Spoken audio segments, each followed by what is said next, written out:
Vai jūs nebaidieties, ka Latvija tiks izpārdota? Es domāju, mums patiešām vajadzēja dāvināt, jo jēgas jau no tās privatizācijas lielā daļā arī nebija. Cik tad tu tālu mēģini atrast kompromisu ar savu sirdsapziņu, esot vai nesot partijā, un darot to, ko partija liek. Man liekas, ka tas pašvaldības skaits ir par mazu, ka tomēr vajadzēja vairāk pieiet tādai vēsturiski teritoriālai kopienu principam.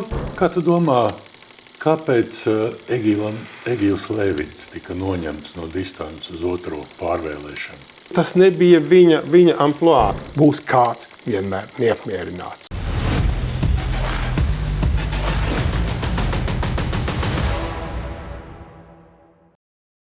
Turpinām sarunu ciklu Latvija 2035. Šodien mūsu ciemiņš ir Andris Teikmans. Labdien! Bijis Latvijas augstākās padomes Latvijas Tautas frontes deputāts un tātad balsojis par Latvijas neatkarību 4. maijā. Bijis pirmais Rīgas pilsētas, tur dažādi nosaukumi, bet, teiksim, mērs pilsētas galva pēc Rubika. Tas ir 90. gados, faktiski pirmais, vairāk vai mazāk demokrātiski ievēlētais mērs. Pēc tam ir darbojies diplomātijā ilgstošu laiku, pēc tam viņš nevis kaut kādā vienkāršā, bet bijis arī vēstnieks Krievijā, bijis vēstnieks ASV, tādās ļoti lielās un nozīmīgās valstīs, bijis arī Egīla Levita kancelējas vadītājs. Labdien, Andri! Labdien! Pirmais jautājums mums parasti tāds tradicionālais. Ar ko šodien aizpildu savas dienas Andris Teikmans? Šodien, kopš esmu pametis valsts, jeb sabiedrisko dienestu vai ārlietu dienestu un arī pārējo valsts dienestu, es varu teikt arī, zināmā mērā, baudu dzīvi tādā ziņā, ka es varu izvēlēties to, ko darīt, un nedaru to, ko es negribu darīt. Pamatā, laikam, lielāko daļu laika man aizņem sabiedriskās aktivitātes dažāda veida, tā skaitā ar 4. maija klubu, diplomāta asociāciju un līdzīgiem projektiem, bet ar valsti man tomēr saista zināmas saistības. Esmu atgriezies kaut kādā ziņā pie saknēm, tātad kā jurists un vadu juristu valsts eksaminācijas komisiju. Tas nav pilnlaika darbs, bet es arī negribētu strādāt pilnlaika darbu, bet katrā ziņā tas ir šobrīd, es domāju, ļoti nozīmīgs uzdevums. Šī sistēma, šī eksaminācijas maiņa, šis valsts eksāmens kā tāds ir pagriezis juridisko izglītību visai radikāli. Tas jau darbojās jau kādus 5 gadus. No vienkārši papīra diploma saņemšanas uz zināšanu saņemšanu. Un tas patiešām ir milzīgi starpība. Un tas ir noticis, jā? Un tas ir noticis, jā. Es turpinu. Un tu tur esi klāt. Prieks dzirdēt. Tagad pievērsīsimies mūsu pamattēmai Latvija no 90. līdz 2035. Bet attiecībā uz tevi es tomēr gribētu pakāpties pišķī laiciņu atpakaļ. 88., 87., 89. gads. Tu biji toreiz tiesnesis. Un ja tā nevīžīgi teikt, varētu teikt, tu tā kā pārstāvēji padomju represīvo aparātu. Kā izpaudās tavs tiesneša darbības šajos pēdējos pirms Tautas frontes uzvaras augstākajā padomē? Es arī pirms tam, var teikt, pārstāvēju padomju represīvo aparātu, jo es biju milicijas izmeklētājs. Tātad tur, kur mani nosūtīja pēc sadales, pēc universitātes beigšanas, milicijas izmeklētājs, tas noteikti bija amats, ko neviens students negribēja, bet sadale bija sadale un bija jāiet tur, kur nosūta. Bet arī pārmaiņu vēji tajos gados faktiski jau pirmie pārmaiņu vēji kaut kādā mērā mani skāra vēl strādājot par izmeklētāju. Un kaut arī toreiz, jāsaka, es nodarbojos tiešām ar kriminālu lietām un tādām kriminālu lietām, kas arī šodien ir krimināla lietas.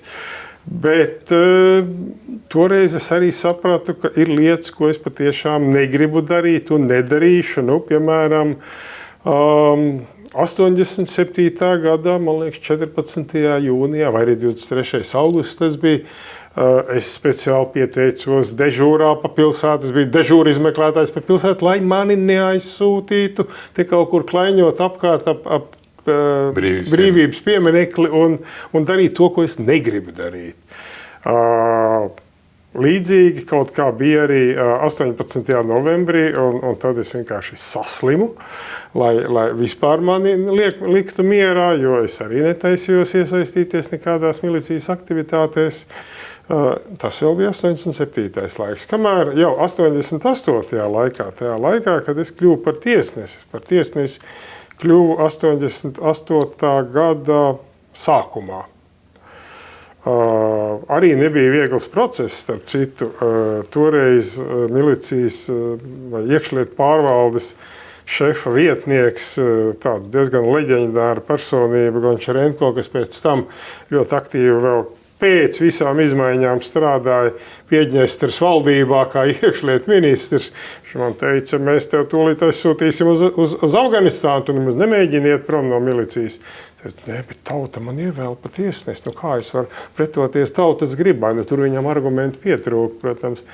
Bet tad, kad es biju tiesnesis, šie 2 gadi faktiski, ko es nostrādāju pa tiesnesi no 88. gada sākuma līdz 90. gada sākumam, tie ir, jāsaka, man ļoti labā atmiņā palikuši, jo es patiešām sajūtu sevi kā patiešām neatkarīgu tiesnesi, kas realizē neatkarīgu tiesvaru. Jā, tie bija padomu likumi, bet zādzības padomu laikā ir zādzības arī šodien. Un tā tas viss turpinājās, jāsaka, līdz laikam, kamēr 88. gada vasarā, man liekas, ap jūliju, tas bija laiks, kad jau sākās demonstrācijas, sākās protesti, sākās piketi. Tā skaitā notika piketi, ko organizēja Helsinku grupa, organizēja pie Dzenīša prokuratūras pret kriminālu lietu, kurā tiesāja. Tagad palīdz man atcerēties to puisi, kur tā arī nenotiesāja un attaisnoja, kurš pēc tam iestājās saskaņā un nebija jēga viņu aizstāvēt. Modrs Lujāns. Lujāns, jā, tieši tā, Modra Lujāna lieta. Bet viņš viņu tiesāja par to, ka viņš bija iznācis publiski ar komunistisko partiju kritizējošu plakātu. Un tā līdz tam brīdim, kamēr tās lietas nonāca līdz manīm, darbojās tāda pilnīgi automātiskā. Miličs saķer Helsinku grupas pārstāvi, kas stāv pretī prokuratūrai, iemet viņu pagrabā, notiesā uz 2 nedēļām un tad palaiž. Tā tas turpinājās, kamēr viens tāds gadījums nonāca pie manis un es viņu attaisnoju. Tas bija pirmais gadījums un sekoja arī nākamie, ieskaitot Eduardu Berklavu attaisnoju. Un jāsaka, kopš tā laika neviens vairāk nav arestēts. Mani pārsūdzēja prokuratūra. Un augstākā tiesa atstāja manu spriedumu spēkā.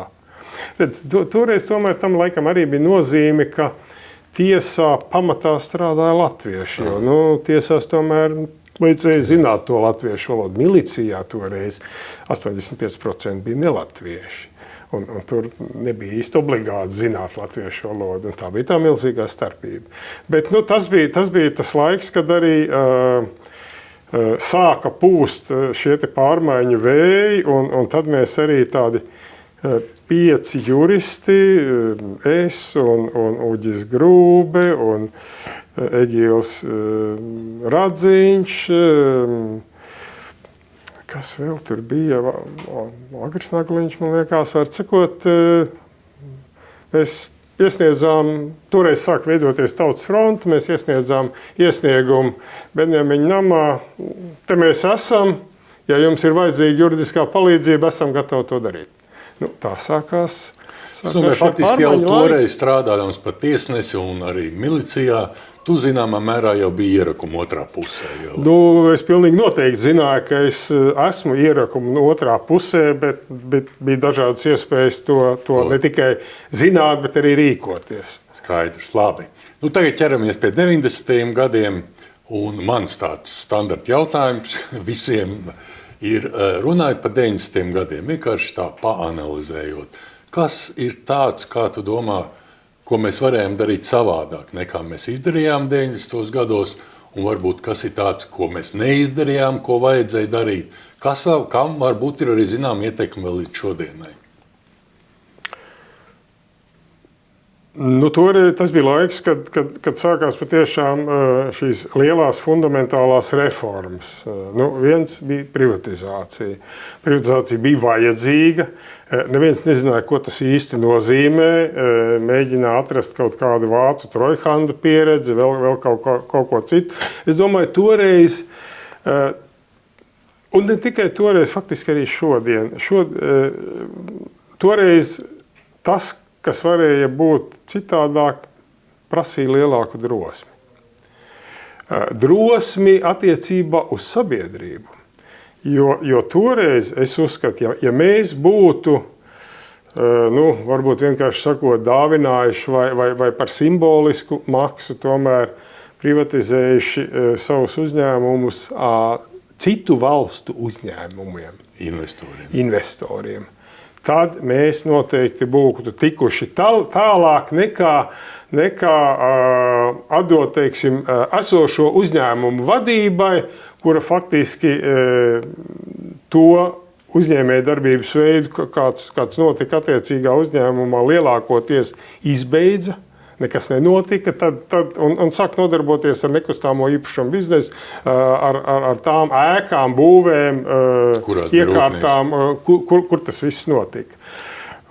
Es domāju, mums patiešām vajadzēja dāvināt, un man arī šodien vēl stāv tādi, jāsaka, ļoti viedie Bruņa Rubesa vārdi, kad viņu Latvijas televīzija intervēja, un tā bija tāda vispārīgā doma. Vai vispārīgs jautājums, ko arī viņam uzdeva, vai jūs nebaidieties, ka Latvija tiks izpārdota? Ārzemniekiem it kā, jā, bija tas. Viņš teica, es baidos, ka Latviju nenopirks. Un tie bija ļoti viedi vārdi. Un Latviju nenopirka tik, cik vajadzētu, cik vajadzēja izpārdot. Jo jēgas jau no tās privatizācijas lielā daļā arī nebija. Bija, protams, arī tādi veiksmes stāsti un uzņēmumi, kas turpināja efektīvi darboties, jo vadība saprata, kas ir biznesa citādā biznesa vidē. Bet tādu salīdzinoši bija maz. Un tāpēc man liekas, vajadzēja tiešām tādu politisku drosmi, lai izpārdotu to Latviju, lai atdotu, lai dāvinātu, bet lai saglabātu gan ražošanas spējas, gan intelekta spējas, izmainītu tiem, kas spēja mainīties. Protams, toreiz bija arī tāds, jāsaka, politiskā bremze, tāpēc, ka lielie uzņēmumi pamatā bija vissavienības uzņēmumi, kuros gan vadība, gan strādājošie nebija latvieši.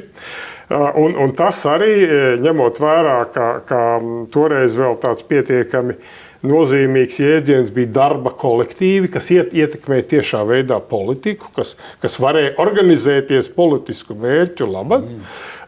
Es domāju, no tā arī daudz lielā mērā mūsu valdība baidījās vai bija piesardzīga vismaz. Un tāpēc arī šī privatizācija neizveidojās tik efektīva, kā viņa varbūt varētu būt. Otra lieta – zemes reforma. Tur, manuprāt, tas gāja veiksmīgāk, jo skaidrs bija tas, ka kolhozi ir jālikvidē. Skaidrs bija tas, ka tā nopietnākā saite ar, ja var teikt, Pirmo republiku veidojās caur īpašumiem, Un tā bija patiešām jāatjauno. Un tāpēc arī īpašumu denacionalizācija un atgriešana bijušiem īpašniekiem bija noteikti pareizs solis, kam tā bija jābūt. Tā bija arī pareizi jānolemj. Lauksaimniecība faktiski pati sevi izveidoja, jo arī radās šīs mazās saimniecības. 90. gados, protams, kolhozi bija sabrukuši, jaunas saimniecības īsti nebija radušās. Es atceros vēl pat toreiz diezgan daudz arī braukājot, vienkārši rādot saviem bērniem Latviju. Diezgan liels šausmas pārņēma, skatoties uz aizaugušajām pļavām, tukšajām pļavām. Tur nebija ne govju, nebija nekas sasēts, nebija nekas apkopts, bija aizaudzis ar krūmiem, un tas bija tāds sapnis, kad mēs piedzīvosim arī laiks, kad te viss būs. Faktiski būtu tā, kā ir pašlaik, jo pašlaik mēs tādas vietas praktiski vairs neredzam. Mēs redzam tiešām sakopts, iekopts laukus, ganāmpulkus. Faktiski viss kā tam būtu arī jābūt. Bet var jau būt, ka tas arī bija labi, ka šī zemes reforma pēc būtības izveidojās tādā formā, kāda viņa ir šobrīd. Viņa izveidojas no apakšas. Viņa tā īsti neveidoja valdība, bet tie, kam bija saimniecības, piepirka, nomāja vai atkal piepirka klāt un izveidoja tādu diezgan spēcīgu lauksaimniecību, tādu, kāda mums ir pašlaik. Labi, es nerunāju par to, ka, teiksim, neviens no mūsu lauksaimniekiem neteiks, ka viņiem iet labi. Nē, nekad mūžā viņiem būs 5 pastāvīgās katastrofas, 4 gadu laika un valdība, bet reāli patiešām tā lauksaimniecība ir tik spēcīga, kāda viņa nekad mūsu zemes vēsturē nav bijusi. Vēl tomēr tu kā tiesību sargājošās profesijas pārstāv. Pa 90. dažreiz arī saka trakie 90. bandītiskie 90. Kas tik mums te nebija, rekets un vēl tā tālāk. Tur kaut kā valsts darīja visu iespējamo. Es domāju, darīja tik, cik spēja. Visās valstīs ir līdzīga problēma, un tur jāsaka, Latvija nav principiāli atšķirīga no citām valstīm, kur noziedzīgā vai īpaši organizētās noziedzības pasaule mēģinās iegūt ietekmi caur varas aprindām. Un tas notika arī pie mums, tas notika arī citās valstīs. Tas ir tas mežonīgais valsts veidošanās process vai periods, kad tas notiek. Ja. Es domāju, ka tas, ko mēs varbūt neizdarījām tieši tiesības sargājošajā vidē, mēs neiedevām straujāk iespējas jauniem, izglītotiem juristiem, kuri bija apguvuši juridiskās zinības arī ārvalstīs, dabūjuši kaut kādu citu pieredzi, un tiem vajadzēja straujāk veidot teiksim, jaunu juridisko vidi. Jā, tā ir problēma patiešām, un tā problēma ir arī šodien tā pastāv, teiksim, tādās pārmaiņu periodos dažādās valstīs, kad no vienas puses ir jāsargā tiesu neatkarība, bet no otras puses tas nozīmē, ka tiek sargāti varbūt arī tie tiesneši, kuri vai viņiem nav īsti tīri sakari ar noziedzīgu vidi, vai viņiem tā jaunā domāšana nav īsti iestājusies, viņiem tā pieredze sakņojās vecajos padomu laikos un padomu pieredzē. Tur tā problēma ir visai kompleksa, un arī tur vajag drosmi, ja? Jo jāpaļaujās gan uz veco pieredzi, gan jāmēģina dabūt iekšā pilnīgi jaunu. Tā kadra nomaiņa nebija pietiekami strauja. Es domāju, ka vajadzēja būt straujākai. To mēs varējām izdarīt. Vēl pa 90. dažreiz runā par, ka nebija pietiekama lustrācija, vajadzēja to veikt, kā Čehi veic vai kādi citi. Vai Latvijā vispār tas bija reāli? Mēs īsti neesam devuši novelkuši tādu skaidru līniju, un viņa laikam arī pat īsti neeksistē. Kurš pa labi, kurš pa kreisi lustrācijas sakarā. Varbūt visprecīzāk to mēģinājis ir analizēt Egils Levits, mēģinot definēt patiešām, kas tad ir tas, ko nevar piedot, un kas ir tas, ko teiksim, var samierināties. Tie, kas auga arī padomu laikos, mēs zinājām, ka ir milzīga starpība starp komunistu un partijas biedru. Un tas nebija viens un tas pats. Un tālākais ir, cik tad tu tālu mēģini atrast kompromisu ar savu sirdsapziņu, esot vai nesot partijā, un darot to, ko partija liek. Man šai ziņā, jāsaka, nav mūžā bijušas problēmas. Es neesmu bijis nevienā partijā, ne komunistu laikos, ne arī brīvā Latvijā. Un kaut kā nejūt tādu lielu zaudējumu no tā savā dzīvē, ka es esmu bijis vienmēr ārpus partijām. Tas man ir devis pietiekami daudz neatkarības, veidot savu viedokli, un tā kā es to saprotu. Tas var būt kļūdains, bet tomēr tas ir mans.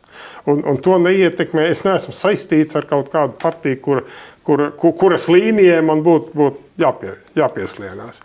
Tā kā tā formālā juridiskā līnija bija kompartijas biedri, kas pēc 91. gada 13. janvāra joprojām bija kompartijas biedri, un tā tiek pielietot arī šodien, un lielā mērā tā ir arī efektīva, jo patiešām tie visvairāk tie ortodoksie komunisti, viņi palika aiz šīs te līnijas. Bet visi pārējie, tas ir tieši tāda pati faktiski staipīšanās kā ar komunistisko partijas izvērtējumu, tāpat arī ar čekas maisiem, nekur īsti neaizveda. It kā tas bija publiski, bet nekāda īsta rezultāta, faktiski tāda juridiski saistoša rezultāts neiestājās. Pašvaldība reforma, ko toreiz realizēts, un tomēr bija Rīgas mērs. Kā no Rīgas skatoties, tev izskatījās tā reforma? No Rīgas skatoties, pilnīgi noteikti tā reforma bija vairāk kā vajadzīga, jo faktiski tas 89. gada pašvaldības likums, kas attiecās uz Rīgas pilsētu, viņš bija pilnīgi šķērsām, jo viņš radīja 7 vienlīdzīgas pašvaldības Rīgas pilsētas teritorijā, un līdz ar to būtībā pilsētas pārvaldīšana bija pajukusi, decentralizēta, saskaldīta. Nekas, teiksim, tāda harmoniska attīstība vienkārši nebija iespējama. Un tā tas bija līdz 92. gadam, kad tika pieņemts likums par galvaspilsētas Rīgas pašvaldību. Un tad vismaz kaut kā vairāk vai mazāk tā visa politiskā vadība tika centralizēta, un pilsēta varēja sākt kaut kādā veidā plānot un pārvaldīt. Ja? Bet pārējās vietās, tā ir tāda dilemma, ja, kad no vienas puses ir jau šīs te mazās pašvaldības vienības, kas ir pietiekami kompaktas un gan teritoriāli, gan cilvēki, kas tur dzīvo, bet viņas nav ekonomiski spējīgas sevi uzturēt. Kas noved pie rezultāta, ka visas pašvaldības faktiski ir atkarīgas no dotācijām. Tad par kādu pašvaldību neatkarību mēs varam runāt. Un tad mums nāca viena reforma pēc otras. Arī pēdējā reforma, kad ir palikušas 42 pašvaldības, es teiktu tomēr, ka pat Latvijas apstākļiem, manuprāt, man liekas, ka tas pašvaldības skaits ir par mazu, ka tomēr vajadzēja vairāk pieiet tādai vēsturiski teritoriālai kopienu principam.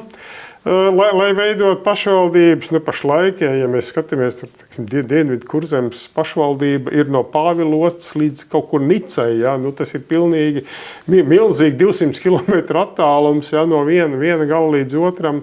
Tur jāsaka īsti par tādu pašvaldību kopienu grūti runāt. Pie Rīgas tomēr, kā sanāca, ka mēs esam palikuši pie tās mazās Rīgas un tās piepilsētas pašvaldības, kas de facto ir Rīgā, kur cilvēki dzīvo.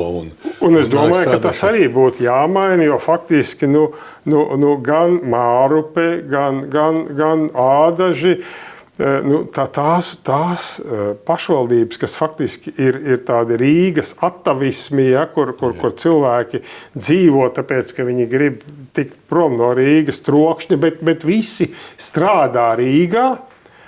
Interesanti, protams, ka arī ir pretējais virziens, ja 80% brauc uz Rīgu, bet no Rīgas 27% brauc ārā no Rīgas strādāt. Tas arī nozīmē, ka tas ir viena tāda patiešām metropole, viena aglomerācija, kas būtībā gan ar iedzīvotājiem, gan ar pārvaldi, gan ar transporta sistēmu, gan arī vajadzētu ar nodokļiem. Viņa ir absolūti cieši saistīta, un tā vajadzētu arī būt šodien. Un manuprāt, arī politiķiem būtu jābūt drosmīgākiem. Jā, protams, ir pilnīgi skaidrs, ka tās pašvaldības totāli iebildīs gan Babītē, gan Mārupē, gan citās vietās, bet principā tā būtu visa Lielrīga. Jā, un tāda viņa būtu arī jāveido. Jo Lielrīga ir tā, kas velk visu Latvijas ekonomiku. Bet šo 3-5 gadu laikā politiķiem tā arī nav izdevies saņemties drosmu un to Rīgu. Nav viņiem tās drosmes. Nav bijis tās drosmes iepriekš un nav arī tagad. Pagaidām. Kāpēc tā domāju, ka politiķi bez drosmes mums ir? Jā, kāpēc viņi ir bez drosmes? Ne, politiķi, tā ir tā politiķu vai demokrātiju politiķu problēma, ka viņiem tā sakot strateģiskā plānošana nepārsniedz 4 gadus. Un viņa galvenais faktors, vai mani ievēlēs atkal, bet jāmācās dzīvot arī, ja neievēl. Acīm redzam, jāmācās dzīvot. Tā kā jāredz ir tas lielais mērķis, jā, protams, arī šobrīd kaut kur sociālajos tīklos notiek vai pastāvīgi notiek diskusija, jā, politiķi ignorē, viņi tur kaut kur pa augšām un tad vēl tur kaut ko runā par lieliem mērķiem, bet par mūsu ikdienas dzīvi neliekās nezinis. Tas ir tas politiķa talants, ja? Un es baidos, ka mums ar to talantu ir tā problēma faktiski ar zināšanu. Apvienot ko? Politiķu talants. Ka mums ir problēma apvienot gan šīs zināšanas, gan domāšanu par šiem te mazajiem uzdevumiem, ja, vai kā Rainis teica, lieluma mērķis tik vien sīkumiem nozīmi dod. Un to sīkums ir jāspēj saskatīt, bet nedrīkst aizmirst to lielo mērķi. Ja? Un vienmēr kāds būs pretī. Tas tā klasiskais variants, katrs pilsētā atbalstīs jaunu tramvaju līniju ierīkošanu, bet tikai ne gar manu māju. Ja? Un visi tie, gar kura māja tā līnija ies, visi būs kategoriski pretī. Ar to ir jārēķinās. Un mēs varam runāt līdz sausai mutē šodien par to, ka Latvijai ir vajadzīga enerģētiskā neatkarīga un mazāk tur ūdeņraži un vairāk zaļās enerģijas, bet kas notiek? Visā Latvijā notiek pretdarbība pret vēja parkiem. Jo, lūk, kā tad tā es piecelšos, atvēršu durvis, ieraudzīšu kaut kur tur tālumā to vēja turbīnu, es taču tālāk vairs dzīvot nevarēšu. Un tas ir tas, kas notiek faktiski visā pasaulē. Un tie vēja parki ir gan Teksasā, gan Spānijā, gan Šveicē. Un pēc būtības tā ir tāda modernas valsts pazīme faktiski šodien ir kļuvusi. Un arī tie laiki ir garām, kad vēja parki spēja eksistēt tikai balstoties uz subsīdijām. Viņi arī šodien vairs nav jāsubsidē. Jā, bet vienalga, tam vajag arī politisko gribu un kaut kādā mērā ir jāiet arī pretī kaut kādu to cilvēku viedoklim, kas dzīvo attiecīgā teritorijā, kuram nepatīk tas tā turbīna, un nepatiks, viņam šodien nepatiks, un rītā arī nepatiks. Ja? Bet šeit arī, man liekas, un tas ir tas politiķu talants. Es atceros vienu piemēru, tad, kad es strādāju Vācijā par vēstnieku. Toreiz bija milzīga diskusija par to, ka Audriņos taisīs radaru. Un bija, labi, mēs šodien varam, protams, iedomāties, ka tie protesti nebija gluži neinspirēti no mūsu austrumu kaimiņa, bet tomēr viņi bija, kas tā būs, tagad visus saindēs un apstaros un tad atbrauca pat delegācija no Audriņiem, atbrauca uz Berlīnu, un es viņus aizvedu uz Tempelhofas lidlauku, kur precīzi tāds pats radars stāv pilsētas vidū, un kaut kā nav tā, ka tur visi apkārt būtu tikai kapsētas, ja, un tur cilvēki dzīvo un neliekās nezins par to. Un beigās, tad, kad piesolīja kaut kādu naudiņu, ja, un pieteicās citas pašvaldības, un teica, labi, tad mēs dosim savu vietu pie sevis. Tad Audriņu uzreiz apklus un teica, nē, mēs gribam to radaru un viss ir kārtībā, un lai viņš ir tur, kur ir.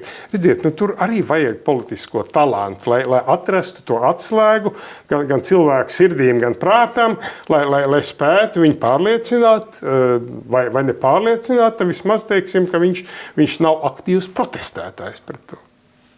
Tāds nedaudz provocējošs jautājums runāt par politisku drosmu un par domāšanu divu pilnvaru termiņos. Kā tu domā, kāpēc Egīls Levits tika noņemts no distances uz otro pārvēlēšanu? Viņš varbūt, kā tu saki, strādādams nepārāk rēķinājās?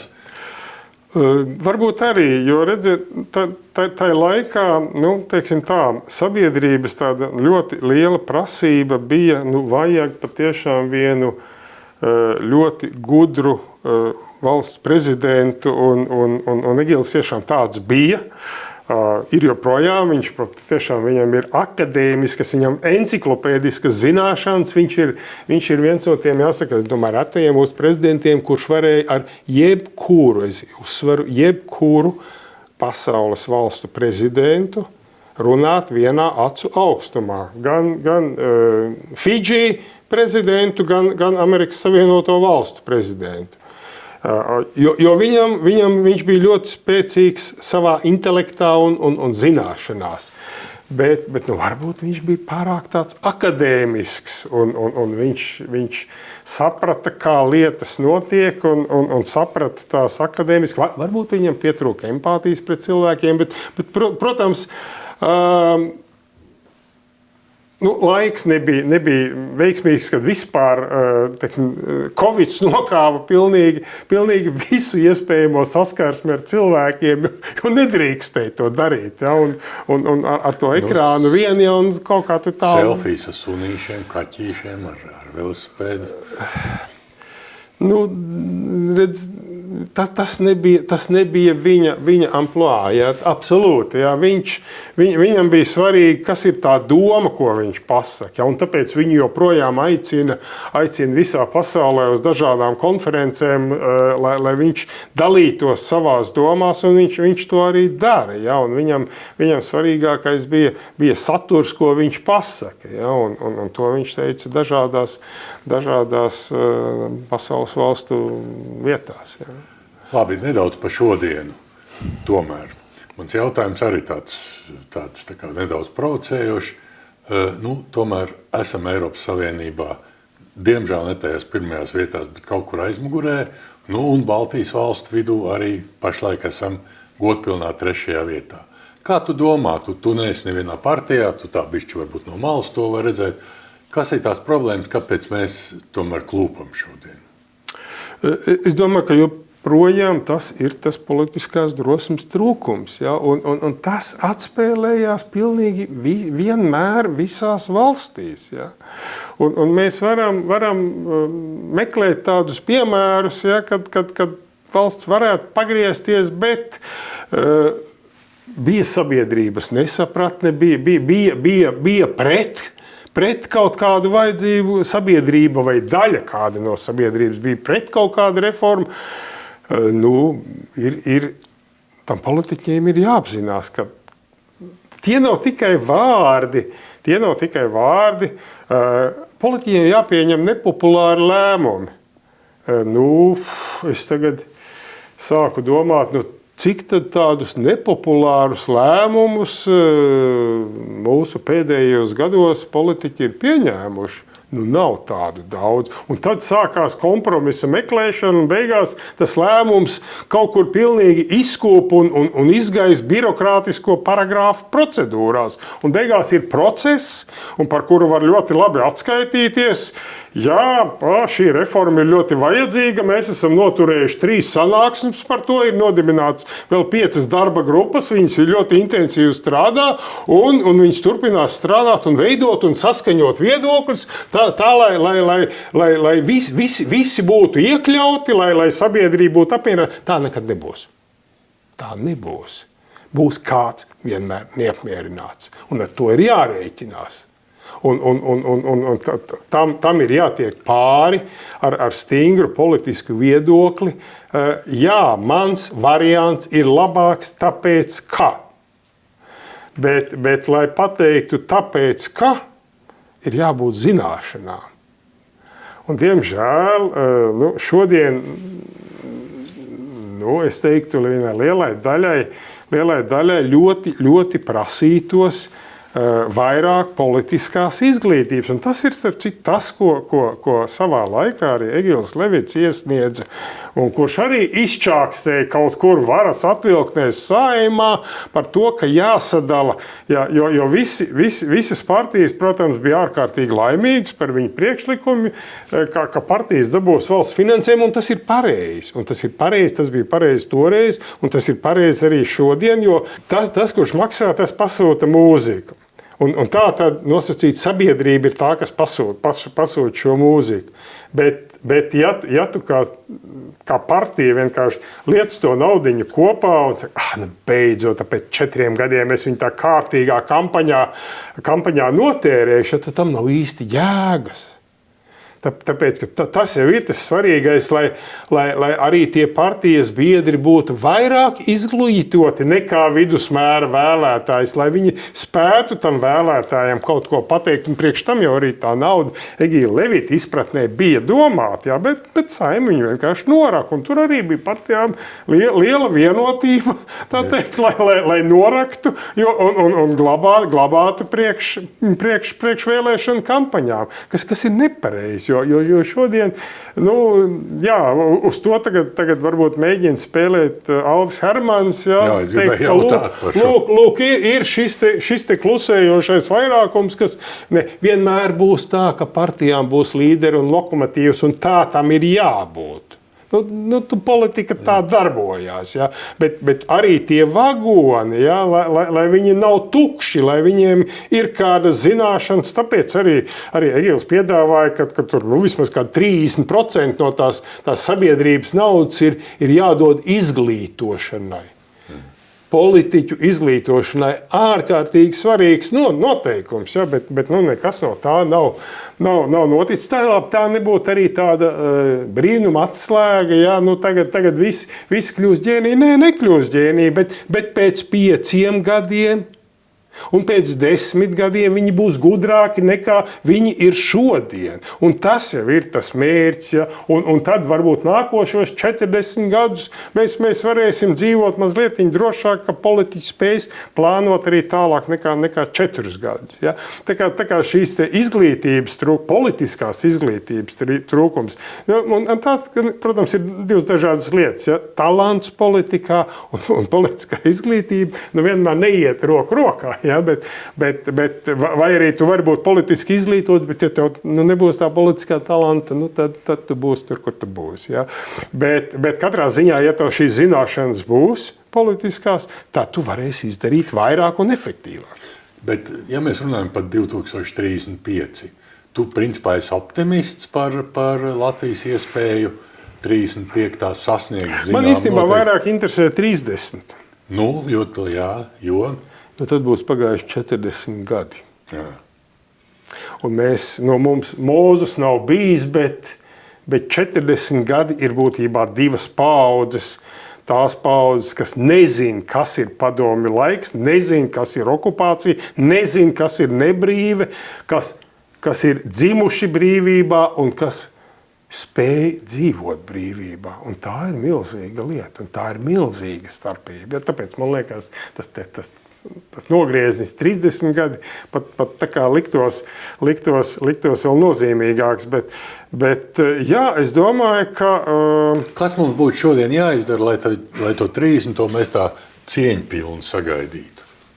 Es domāju, mums visiem, pilnīgi visiem, ne tikai politiķiem vajag politisku izglītību, bet arī sabiedrībai un medijiem vajag apgūt politisku kultūru.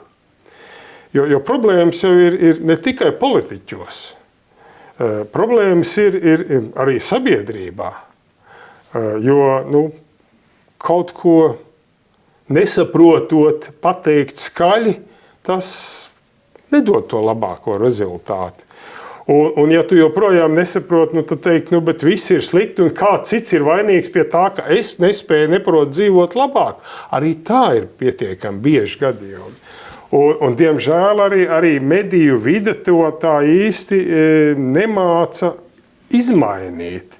Jo, protams, ir mums objektīvi apstākļi arī mediju vidē, tādā ziņā, ka varbūt lielākās valstīs, teiksim, mediju vide ir strukturētāka. Tur ir, teiksim, mediju vai avīzes, vēl joprojām ir avīzes, kuras ir vairāk labēji vai konservatīvi orientēts, ir kreisi orientēts avīzes, un vienalga ir tabloīdi, kuriem tas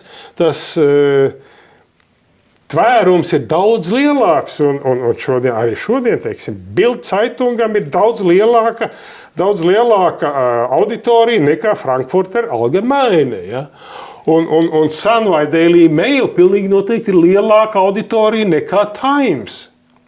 Un tā tas notiek ne tikai Latvijā. Nē, Latvijā tas starpība ir tā, ka mums, par cik tie mediji ir mazāki, tad mūsu medijiem, arī tiem, kas sevi grib uzskatīt par nopietniem medijiem, viņi ir jāizmanto tabloīdu metodes. Skaļi kliedzieni, lieli uzraksti, šokējoša informācija, vismaz virsrakstā, lai piesaistītu kaut kā vairāk uzmanību. Tas nedod kvalitāti.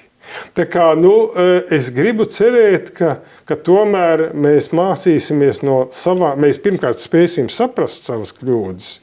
Otrkārt, mēs no viņām mācīsimies, un ja mēs no viņām mācīsimies un darīsim kaut ko racionālāk un skatoties uz nākotni, tad arī tie rezultāti būs. Bet galvenais patiešām ir izglītība. Tāpēc, manuprāt, izglītība kopumā visa izglītība kā tāda, tā ir, manuprāt, viņai bija jāpaliek tādai milzīgai. Nē, mums ir 16 prioritātes un viss ir svarīgs, un te ir atkal politiķu bailīgums pateikt, ka nē, šī mums nav tik svarīga lieta. Tāpēc, ka viņi dabūs tūlīt atsitienu no attiecīgās nozars. Ja? Kā tā var nebūt? Ja? Kas tu pa politiķi, ka tu mūs nemīli? Ja? Nē, bet man liekas, ka, piemēram, izglītība ir svarīgāka un skaidri un gaiši to pateikt. Ja? Un ar visām konsekvencēm. Ja? Bez izglītības Latvija nespēs nekur pacelties. Ja? Ik pa brīdim mums ir arī drosmīgi lēmumi, kur mēs esam priekšā arī citiem, kaut vai tiem pašiem igauņiem. Igauņi bija ārkārtīgi laimīgi un apskauda mūs par fundamentālajiem lēmumiem, teiksim, skolu reformā vai precīzāk, teiksim, krievu valodas izņemšanā, skolu segregāciju likvidēšanā, ja, un vienotas skolas veidošanā. Viņiem politiķi bija bailīgi to arī pielemt, un tad viņi redzēja, ka latvieši iet pa priekšu, un viņi beidzot, paldies Dievam, var mums sekot. Ja. Tā kā šī drosme patiešām ir vajadzīga, varbūt mums vairāk jāskatās uz Igauniem. Nevienmēr, bet tomēr jāizdara to, ko viņi izdara. Ja? Vai kaut vai jāpārņem copy paste kaut kādas viņu programmas, ja? Vismaz vēlēšana IT programmas. Ceram, ka mēs uz to visu saņemsimies, bet kā pēdējais es tomēr gribu pajautāt, pa cik tu biji vēstnieks ASV 30. gads, kāda izskatīsies ASV 30. gadā? Mēģinu noprognozēt, pa cik mēs tomēr esam atkarīgi arī no tā, kas notiek tajā valstī. Es domāju, ka to tieši tāpēc, ka šobrīd ir tāda pasaules izmaiņa, tādas izmaiņas visā pasaulē faktiski.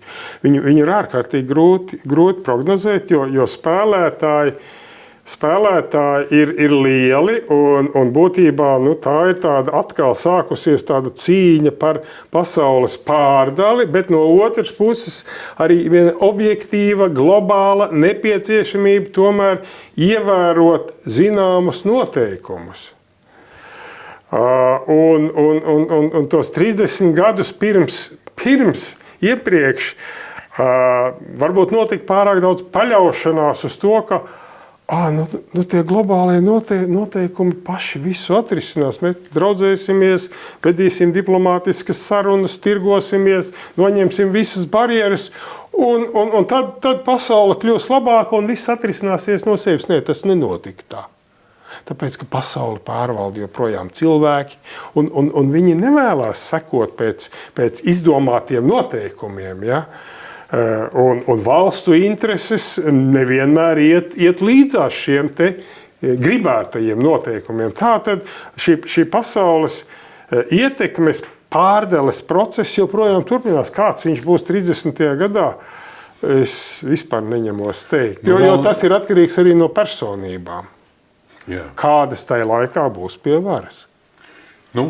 Pārdala, bet ceru, ka tās pārdales rezultātā mēs tomēr pareizajā pusē paliksim beig-beigās. Es domāju, mēs esam pareizajā pusē. Mēs esam pareizajā pusē un ir stipri pārspīlēti, teiksim, aprakt gan Eiropu, gan NATO, bet īstenībā vislielākie uzdevumi būs pašai Eiropai.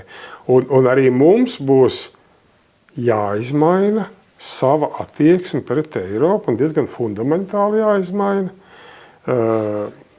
Jo pašlaik, teiksim, jau gadu desmitiem, teiksim, tā Eiropas dziļākā integrācija vai divas idejas Eiropa kā valstu savienība, kuru atbalsta arī Latvija joprojām, pagaidām, gan Eiropas Savienotās valstis, viņa nekur nav pazudusi. Un jo vairāk šī pasaules ietekmes pārdale vai ietekmes veicināšana attīstīsies, jo vairāk Eiropa būs spiesta domāt, kādā veidā viņa var funkcionēt iekšējā tirgu, jo